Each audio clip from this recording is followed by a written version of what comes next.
Hello, you are watching Procurement and Supply Chain Live, and this next session features Thomai Veginis, Chief Procurement Officer, Department of Justice and Community Safety at the State of Victoria in Australia. During her career, Thomai has managed diverse procurement teams across Asia and Australia and is passionate about creating high-performing teams. Thomai believes that engaging collaboratively with the different areas of the organisation is key to delivering commercial outcomes. She has led procurement transformation and cost takeout projects, and more recently has been involved in the adoption of agile principles and methods. So welcome to the show, Thomai. Thomai, over to you, and why don't you tell us about your role there at the Department of Justice and Community Safety and the challenges that you're facing in procurement. Sure. So I'll just start a little bit of background about myself. I've been in Chief Procurement Officer in several organisations, and so what I'll talk a little bit about today is not necessarily about the Department of Justice, but my experience in coming into several organisations. I've been in technology, I worked at IBM, I've been in banking, we've got the National Australia Bank, and I've been at a telecommunications provider. So I've done a range of things, and this is my first foray into a government procurement role. All of my roles have been not in direct materials procurement, so they've been in what we call goods and services procurement, which is buying the goods and services that the organisations I've worked for have required. And I know I have worked in a direct materials company, but I haven't worked in that part of procurement. So I know that there's a lot of it's the same, but there are differences. So when I'm talking about what I'm passionate about, which is making procurement easier for the business and for our suppliers to engage in, I'm talking really about the goods and services type of procurement, which is not which has a lot of complexity or not, depending on how you want to design it, and that I'll go into that in a little bit more detail. I've also managed supply chain teams in my last role, and that's a whole other, getting the supply chains right and the decisions you've got to make in that are very related to procurement, but also a whole other ballgame. So I've been in procurement for 25 years, and I've had the good luck to work in IBM at a time when IBM was transforming its procurement function globally. So there was a brilliant team of experts that were pulled together, and I got to learn a lot in that journey, in that transformation. And so a lot of that is still very relevant, and I'll talk a little bit about my experiences in an Australian bank and an Australian telecommunications company, and now in government. So working in a large global company, you're a very small fish in a very large pond.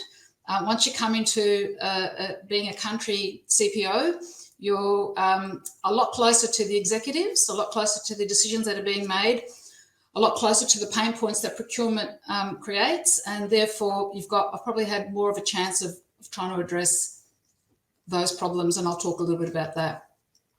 So in all the roles that I've walked into as a new CPO, some of the key tasks that I would do is speak to my key stakeholders, like who are the people that are interested or that I have to deal with in procurement, whether they like us or not, who are my key stakeholders, and I try to get introductions to them at the highest level that I can.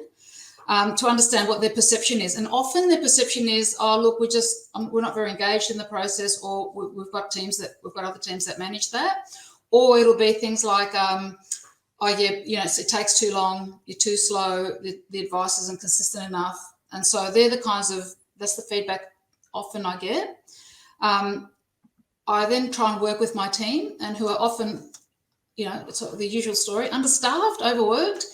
The systems aren't great, the processes aren't great, the policy is cumbersome. So that's not a unique thing. That's something I've experienced in all the places I've worked at.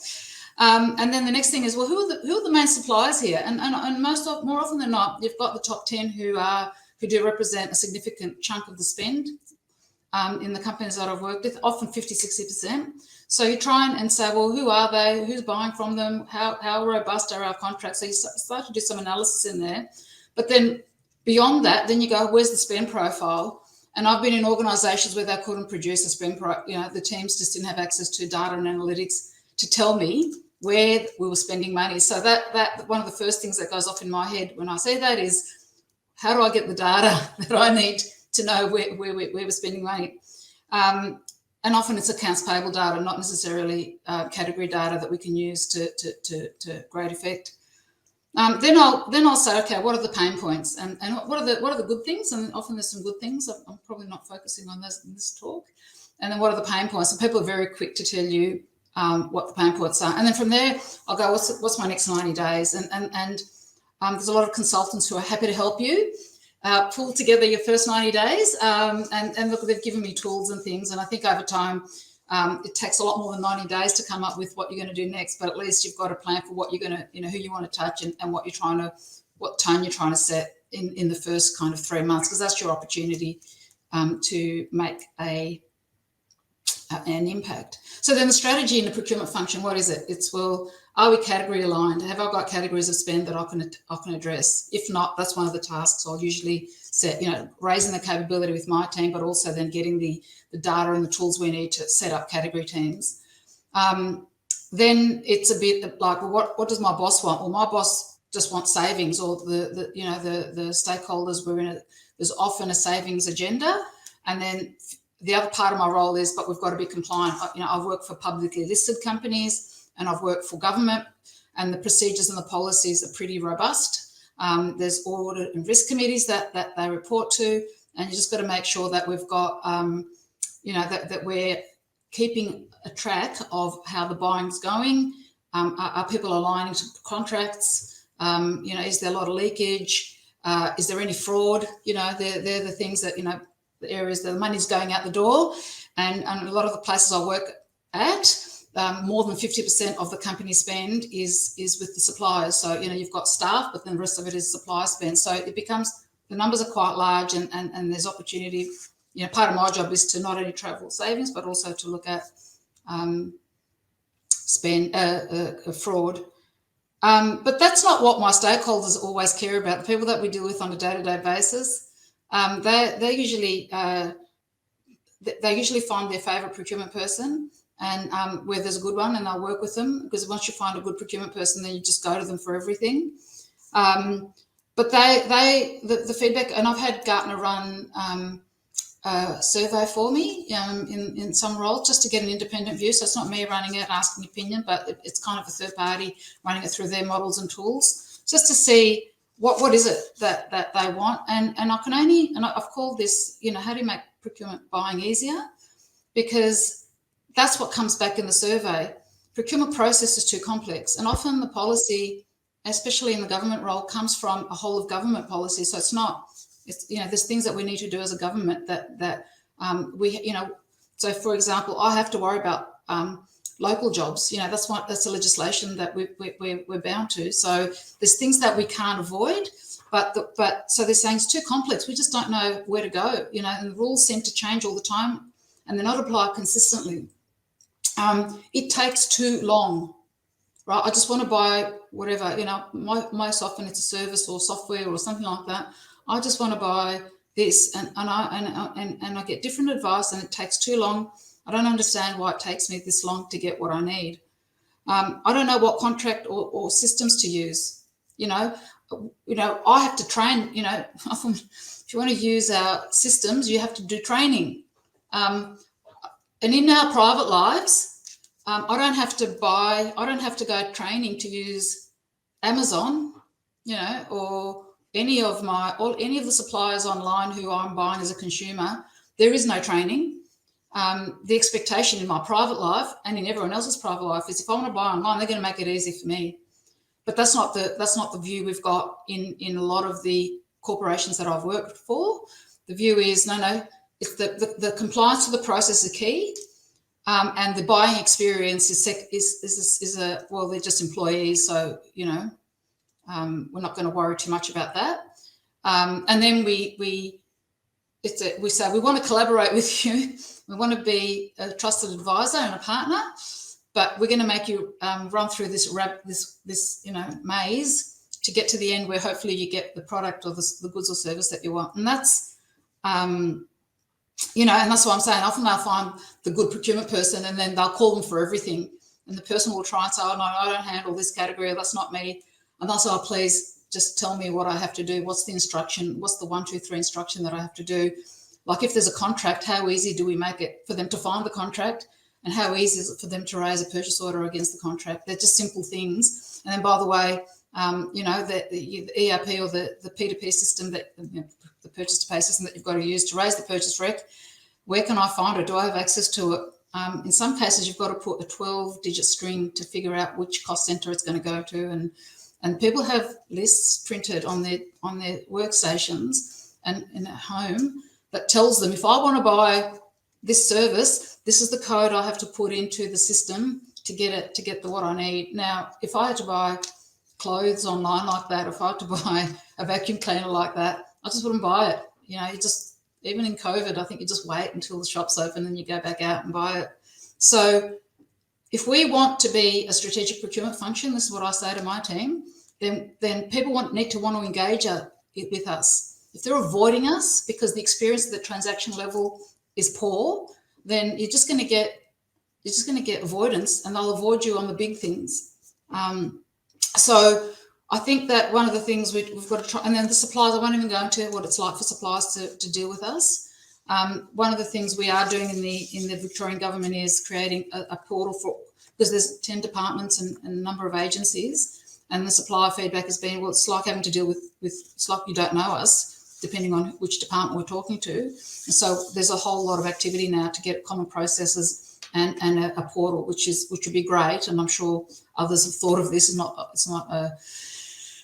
not rocket science, but it's the way we think, and we think that the procurement process is it's an end in its own right, and it's not. It's a process that people have to go through. So then you think, okay, if that's what I'm trying to do, then how do we design a better process? Well, have we done a self-diagnostic? Has anyone run through the process? I've tried to demonstrate that. The single biggest driver of satisfaction was decision simplicity, the ease with which our stakeholders can trust what we're saying and just follow the process and get what they want. What tools do we use to measure engagement effort? How much time does it take? I'm not saying they've got to be sophisticated, but do the users pass through our systems quickly? Or do we have to have super users? Because sometimes that's what we need. You set up these little buying groups out in the business whose job it is to raise contracts or to understand where the contracts are and to raise navigation, I suppose is what I'm talking about. And we lose trust, and people don't want to treat us as advisors when it takes them so long to navigate these processes. And even within my team, they'll say to me, well, I thought this was the process and this is what I advised. And then someone else might say, no, that wasn't the process. And so right now, and I've done it at another place, but right now we've spent 6 to 12 months actually redesigning the processes within the boundaries of the policy, and we're testing it within ourselves, and we're getting some positive feedback because we're trying to live through that process. And so, for example, the process in the past would have said, before you go out to source something, you need financial delegate approval. And I said, why does the financial delegate need to approve right up front? Oh, in case they haven't got budget, because then they're wasting our time if we start a procurement activity and they don't have the budget. And I said, okay, but you're asking for a control point, a financial delegate to sign that. And I say, I don't think that's necessary. All we need, the Financial Management Act, which is what we have to go by in the Victorian government, says that the financial delegate has to approve at the end, not at the beginning or not in the middle. So we stripped out. That doesn't mean you can't ask them, or that doesn't mean you can't have a conversation, but there's not an approval gate that someone has to go through. So where someone knows that they can just do something that they've got the approval, they don't have to go through all these hoops. We do try and ask them, for example, to show us what their strategy is. What do they want to buy? Do they know what they want to buy? Often stakeholders don't know what they want to buy. So, they have got an idea. I want to buy this service, but then when you talk to the suppliers, they'll say, well, how many, what is it? How often? How many hours? Their building models are different. So our catalogs are great. So where we can, we'll put catalogs in place because that's like buying online. But more often than not, we're trying to do buying guides now that says what's the navigation we can provide, so that it leads the stakeholders down a very easy path. And in fact, if you can use artificial intelligence to some degree to do that, that's great. I haven't found the solution for that, so I'll talk a little bit about the technology, because technology can solve problems, but not if you've got a poor process. We implemented a source to contract process in a tool. I won't name the tool. It was a great tool. There's nothing wrong with the tool. We just picked up a really poor process and replicated it with the 10 screens and the 300 information points in a tool. I looked at it and I said, I can't use this tool. And, I try to get my team to run through a session. No one wanted to use it. So you think, well, if we're creating a path that's not efficient and we're not minimizing the number of touch points for the users, they're just not going to want to engage in the tool. Whether it's for quotes, whether it's for source to contract, whether it's for purchase to pay, they're all things that you think, well, what data have we got? Because we do have a lot of systems data. That's the one benefit of procurement tools. If you've got an ERP, if you've got some kind of a tool that's gathering transaction data, even if it's just invoice payments, you can see, you can get some data points, and it's what can we do without having to ask people, because we've got the subjective and descriptive data about what they don't like, but what can we do to get them to look at the data, say, well, it took 2 weeks or 3 weeks for the approval to come through from the time the requisition was raised to the time. Why is that? What is it that was missing for that approver to approve it? Because then the delay is there for the user. So I think there's we can look at where the traffic volumes are, and often people want to engage procurement in all the transaction, and we'll do the big stuff. We're happy to run out and do the sourcing, because that's the part we think we can do. But we want you to manage all the transaction information, And so I think we've got to do both, by the way. We've got to have automation and efficiency to manage the transactions, but we've got to be involved. We've got to have capability to do the big stuff. So I'm not advocating that we stay off the path, and often we give them too much information. We don't make it easy for them to weigh up the options. Oh, you can do this, you can do that. Here's another way. You can use this contract. We've got panels in some cases that have 40 or 50 suppliers. And you think, well, that's nice that we've got a broad panel like that. But how easy is it for the user to know where to engage, without running a broad open total market tender, which takes forever to navigate. So they're the things that we're looking at, and it takes time, but they're the things that I've seen progress on. And then if you wrap technology around it, the technology sector and procurement has come along in leaps and bounds. I'm not going to talk about it. I'm sure there's lots of, like I said, I've used Gartner in the past. They've got lots of information, and others do as well. Procurement leaders and others that have a lot of good information about what the technology landscape is. I personally have moved away from the thinking that one-stop shop, one piece of technology will do everything. And I'm more of a best of breed, but that's just my experience of what I know. I have experienced everything. But, well, the more you can do on a mobile device, the more people, like I'm going on leave. We've got Easter, and I'm going on annual leave, and I'll be taking extended leave beyond that. And so, and there's approvals that need to happen. We've got some contracts that need to be signed, and we've got the technology for me to be able to do it on my mobile while I'm traveling. So that's a brilliant thing. We've got our source to contract process is a separate system from our procure to pay, purchasing system. But we've built the integration between them, because the last thing you need is someone taking a contract from a source to contract tool and having to input the data into the purchasing tool so that people can raise purchase orders. We've got to load the contract. So we've integrated that, and it's two-way integration. So they're things that I think that just make it a little bit easier for everyone, including the procurement team. The one other thing that we have done is although we've got a lot of transaction data, we've invested in a service whereby all the procurement data is centralised, and we're classifying it, and we've got a lot of business rules around that. And I know there's lots of tools that can do that. I'm not here to talk about the tools, but That's made a huge difference. I had to present today to the associate secretary of my department, who's like this, the deputy CEO. I'm trying to put into corporate speak because I know that it's different. Anyway, quite a senior person, about what we're doing with procurement. And I had to rely on that. I could not rely on the ERP data. I had to rely on this cleansed data that talks about categories, by the business units, that talks about where the spends increase, leakage, all this stuff that made a difference to when the executives are looking for what are the opportunities, what help do you need. I can go in there with information and not think, well, I think it's here and I think it's there, which 2 years ago when I came into this role, that's exactly where I would have been. Although I wouldn't lead with technology, I have got a digital procurement strategy because the process has to land somewhere and you can't have it landing in spreadsheets and in intranet pages that have templates that you download. That just doesn't work, especially like in the organisations that I've worked with, they're sizable. So no matter whether it's a complex system or whether it's a simple system, picking a fit-for-purpose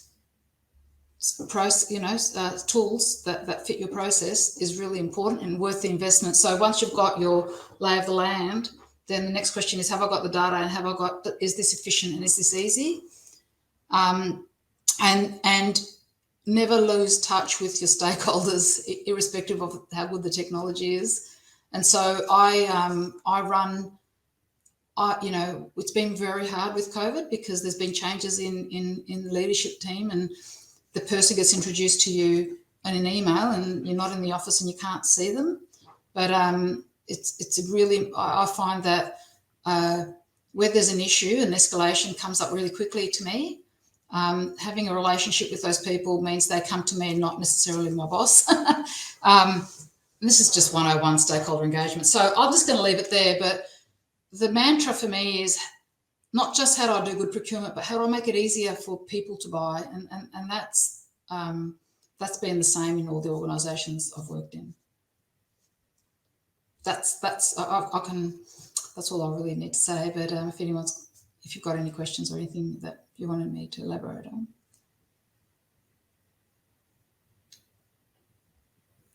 Yeah, thank you, Thomai. Thank you very much for that insight into the really great work that you're doing there. It's also interesting to hear that, you're trying to make the whole process as simple and as frictionless as possible. Now, obviously, there's a balance between saving money and also being compliant. Has that balance shifted, do you think? And is it different in a government entity than the private sector? So I missed a little bit of that, but it's the differences between private and public in terms of compliance, yeah? Yes, please. Yeah, and I mean, it's been an eye-opener coming to government because the scrutiny, I think that the having a good process and making sure you're buying well is important in publicly listed companies, but ultimately the person I answered to was the CEO and occasionally the Audit Risk Committee. The stuff you do in government is interesting to a lot of people, and there's Freedom of Information Acts and all sorts of things, and there's lots of promises that our governments make because they have to. That's what their job is, to not just to run government, but to support lots of communities and make sure that we're growing the economy for our state. And I'll talk about, because I do work for the state government, and so when we've had a bushfire, which we've had in this country, significant bushfires a few years ago, then it's about bushfire. It's not just about buying; it's about bushfire recovery. But you've got to do that in a compliant way. It's got to stand up to the standards that you have for value for money. For did you give people a fair go in trying to deliver services to government? Are they in the regions, and are we developing regional suppliers, not just the ones that sit in the global and the central? So we have Indigenous policies and buying to support our Indigenous people in our regions. So there's all these really important policies that the government puts out for good reason, that when someone wants to buy something, they're not thinking like that. They're just thinking, I just want to go out and I just want to buy X, Y, Z. So, that level of scrutiny and the adherence to process and fairness the bar is a lot higher. I'm not saying it doesn't exist in corporate, of course it does, but the bar is a lot higher, and the extent to which you're relying on individuals just to do the right thing, it doesn't work. You've got to have systems and you've got to have tools that measure it and help, because there's too much to it for a person to absorb, especially when they're just fleetingly entering into a purchasing decision. So our role is very much, and I report on it all the time. So it's not just doing it, but then I have to report on it. So if you haven't got the data, and if you don't know what's going on, then it's just we have economic public accounting hearings where our ministers and our secretary have to go up into and get asked questions, and this public, it's on a Parliament website that anyone can see. We have to account for the decisions we make, the good and the bad, and so it's just a different level of, if we make not a great decision in corporate, our managers might not be happy, and there'll be consequences, but it's not in the media, and it's not something that you have to account for publicly. So it's a really heavy. I would say it's a burden in terms of the administration you have to have for above and beyond what you would normally do in a procurement role. Yeah, that makes perfect sense. Now, in your conversation earlier, you were talking about planning for the next 90 days. Just looking a bit further than that, what do the next 18 months look like for you in terms of procurement? So and this is I'm now part of this larger group. So I'm one department. We've got 9 departments in the state of Victoria. So, there's transport, there's health, there's families, and, there's all sorts of departments. There's land, and there's education. There's a lot of us. And we've all got our own procurement processes. So right now we're on this, it is the people who are doing a great job of getting us into their room to get a common process. And once you've done procurement in many organisations, you realise that really procurement is procurement is procurement. There's only so many ways you can run the process, and so they've done a great job and then to line us on a tool. So it's about consistency, not just within my department, but across government. And we're coming out of a pandemic where governments have spent a lot, and we're going to have to figure out how we not spend so much, and that's the challenge on our books at the moment. So at a whole of government level, it's about how do we get better, make it buying easier and make it more consistent for our stakeholders and our suppliers. But within the actual doing of it, there's this, we've got to figure out how we spend less, because the pandemic is, I'm going to say the pandemic is over, but probably not. But we're not spending in the way that we had to in the beginning. Yeah. Yeah, we're out and about, and so we're hoping that that's good enough, that there's no more lockdowns, especially in Victoria. But that's yeah. Yeah, look, I understand it's a huge challenge, and I know that you guys have had it particularly bad over in Australia in terms of lockdown. So look, thank you very much for joining us today and for sharing your insight. Thomai Veginis, thank you. Thank you. Okay, stay with us. We'll be right back for the next session.